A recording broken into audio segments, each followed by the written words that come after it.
Vos estabas con Cintia en el momento que ocurrió el hecho. Sí, sí. El pibe estaba nosotros hablando así y dice, miren lo que tengo. Y cuando saca el arma, no terminó de sacar que le disparó. ¿Cómo se llama el pibe? Leo, ¿no? Leo se llama, ¿no? Sí, Sí. Leo Castro.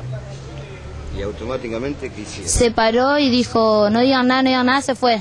Y bueno, yo ahí empecé a los gritos, empecé a llorar con mi compañera. Se acercaron todos, se volvió a acercar el pibe. Dijo, no hice nada, y se fue corriendo. Y ahí yo empecé a gritar que fue él. Y cosas. Se fue corriendo, no. Se escapó del colegio. Y ahí llamaron a una ambulancia, no venía más. Entonces la agarraron y se la llevaron en un auto de, no sé, un receptor, creo. Y la llevaron al médico y a mí me llevaron a la comisaría. ¿Vos fuiste a la comisaría y te tomaron declaración? Sí, porque fui la única que estaba ahí.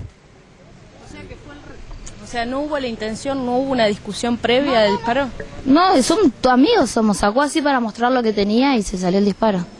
¿Era la primera vez que llevaba un arma a la escuela? ¿Por qué llevó un arma a la escuela? Si eran amigos ustedes y le explicó. No, la primera vez que le veo que sea un arma. No mostró porque no mostró que como es amigo. Dijo, miren lo que tengo, cuando lo sacó no terminó de sacar que le disparó. ¿Y el arma se la llevó él? Sí, se volvió a llevar. ¿Que era un revólver o una pistola?